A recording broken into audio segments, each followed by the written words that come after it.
Shalom, shalom, bien-aimés dans le Seigneur. Je vous souhaite la bienvenue dans notre chaîne Josaphat Mamboni TV. C'est votre humble serviteur, Josaphat.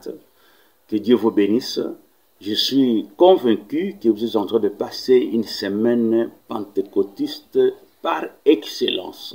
On parle de l'Esprit dans toutes les églises. On parle du Saint-Esprit. On parle de son œuvre.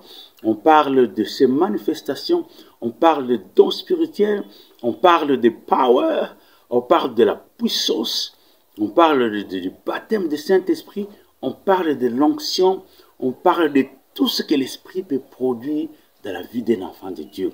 Je viens te dire ce matin, chers amis, quelle que soit l'heure à laquelle vous trouvez cette vidéo, que l'Esprit, le Saint-Esprit est indispensable dans ta vie, dans ta marche, dans ton ministère. L'Esprit de Dieu, ce n'est pas une influence. Ce n'est pas un objet. Le Saint-Esprit est une personne dans la divinité. C'est un Dieu. Jésus dit, je m'en vais, mais je vous enverrai un autre moi-même. Je vous enverrai un consolateur. Lorsqu'il viendra, il vous conduira dans la vérité. Il va vous convaincre. Il prendra ce qui est à moi et vous le donnera. Il vous enseignera toutes choses. Et non seulement ça, la nouvelle naissance nous apporte une expérience magnifique.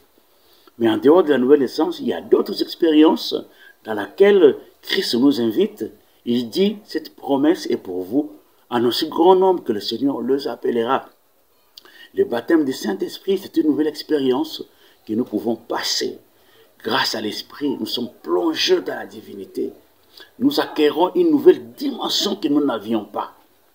D'ailleurs, Christ dit aux disciples, ne vous éloignez pas de Jérusalem. Là, nous sommes dans Acte 1, 4, 5. Attendez ce que le Père a promis. Pour dire, ne vous hasardez pas d'aller travailler. Ne prenez aucune initiative. Attendez que vous soyez revêtus. Attendez la promesse. Pour dire aussi, il vous faut un plus pour bien faire l'œuvre de Dieu.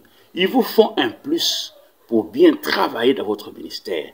Et dans le livre de Acte 1, toujours au verset 8, il dit, vous recevrez une puissance. L'Esprit de Dieu viendra sur vous. Vous serez mes témoins. Remplis du Saint-Esprit au jour de la Pentecôte, Pierre pouvait prêcher, toucher et gagner 3000 âmes.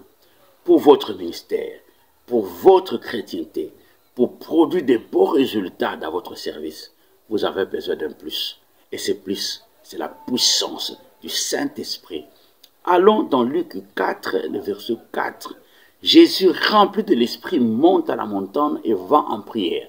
Après 40 jours de prière, après avoir été tenté par le diable, quand il redescend, la Bible dit, Jésus fut revêtu de l'Esprit. Oui, il était oint, il était capacité pour faire l'œuvre de Dieu avec efficacité et produire de grands résultats.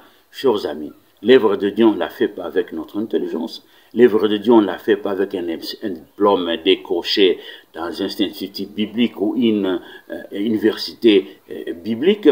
L'œuvre de Dieu, on ne la fait pas avec nos capacités physiques. Non, non, non, non, non. L'œuvre de Dieu, on la fait avec la puissance de Dieu. Paul dit, notre capacité, au contraire, vient de Dieu. Je puis tout par celui qui me fortifie. Je puis tout par celui qui me capacite. Je puis tout par celui qui me rend fort. Et c'est lui qui est source de toute la force, puissance dont nous avons besoin pour opérer dans les surnaturels. C'est le Saint-Esprit. Moi, je l'appelle le chef des opérations. Ah, marche selon l'Esprit, tu n'accompliras pas les œuvres de la chair.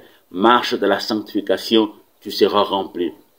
Marche dans la sincérité, marche d'après ce que l'Esprit de Dieu te dit, tu verras, il va te remplir, il va t'équiper, il va te rendre efficace dans l'œuvre de Dieu. Tu ne forceras pas, ça sera lui qui agira à travers nous. Et non seulement l'Esprit nous remplit, nous oint, il nous donne aussi des dons spirituels, des capacités qui aident l'Église à aller de l'avant. Tu peux dire Amen. C'est la semaine de la Pentecôte. Crée la soif dans ton cœur. Répands-toi, renonce à la mauvaise vie. Tu verras l'Esprit de Dieu va te remplir petit à petit et te rendre efficace dans l'œuvre de Dieu. Si tu as aimé ce message, aimez, partagez et abonnez-vous. Que mon Dieu vous bénisse. Amen.